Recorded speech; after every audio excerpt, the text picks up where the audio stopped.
پاکستان اور فیٹف کے درمیان مذاکرات 8 اکتوبر سے شروع ہوں گے۔ اس سے پہلے پاکستانی ٹیم حمایت کے حصول کے لیے چین اور ملائیشیا جائے گی۔ دہشت گردی، ٹیرر فنانسنگ سے نپٹنے کے لیے اقدامات کی رپورٹ FATF کو ارسال کر دی گئی ہے۔ رپورٹ میں پکڑے جانے والے کالعدم تنظیموں کے نیٹ ورکس، پراسیکیوشن میں پیش رفت، واچ لسٹ کی تفصیلات اور دیگر معلومات شامل ہیں۔ پاکستان نے financial action task force FATF کی سفارشات پر عمل درآمد کے تحت ٹیررزم اور ٹیرر فنانسنگ کے خطرات اور ان سے نمٹنے کے حوالے سے نئی نیشنل رسک اسسمنٹ رپورٹ تیار کر کے فیٹو کو بھجوا دی ہے، جس کا جواب مرتب کر کے باقاعدہ عمل درآمد شروع کر دیا جائے گا۔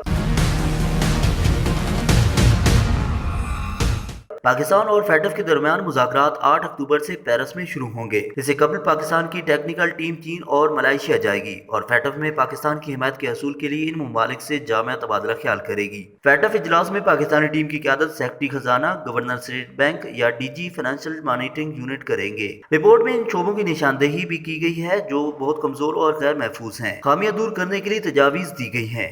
ذرائع کے مطابق اس سے پہلے نیشنل رسک مینجمنٹ کی پیش کی جانے والی رپورٹ کو فیٹف نے مسترد کر دیا تھا، کیونکہ اس رپورٹ میں ٹیررزم فنانسنگ پر کوئی واضح اور جامع اسٹڈی شامل نہیں تھی اور صرف 2 صفحات میں اس کا ذکر تھا۔ حالیہ رپورٹ میں اس حوالے سے 12 سے زائد صفحات شامل ہیں اور دہشت گردی، ٹیررزم فنانسنگ میں مبینہ طور پر ملوث کالعدم تنظیموں کے خلاف کی جانے والی کارروائیوں اور پراسیکیوشن کے بارے میں پیش رفت سے بھی آگاہ کیا گیا ہے۔ یہ کتنی تنظیموں پر پابندی ہے اور یہ بھی شامل ہے کہ کتنی تنظیموں پر پابندی عائد ہے اور مزید کتنی واچ لسٹ میں شامل ہیں، کتنے لوگوں کے خلاف FIRs درج کی گئی ہیں اور ان کے کیس کن مراحل میں ہیں۔ رپورٹ میں یہ بھی بتایا گیا ہے کہ کالعدم تنظیموں کے کتنے نیٹ ورک اور ان کے ذیلی گروپوں کو پکڑ کر ختم کیا گیا۔ رپورٹ کے مطابق منی لانڈرنگ اور ٹیررزم فنانسنگ کی روک تھام کے لیے ریگولیٹری رجم کو بھی مزید مضبوط بنایا گیا ہے اور قوانین کو سخت بنا کر سزاؤں میں اضافہ کیا گیا۔ وکلاء، chartered accountants, real estate dealers, قیمتی دھاتوں، پتھروں کے ڈیلرز اور دیگر تمام رسک بیسڈ مجاز naan financial business and professions کی آمدن و سرگرمیوں کی مانیٹرنگ و نگرانی سے متعلق دیگر سفارشات پر عمل درآمد کے لیے پالیسی لائی گئی ہے۔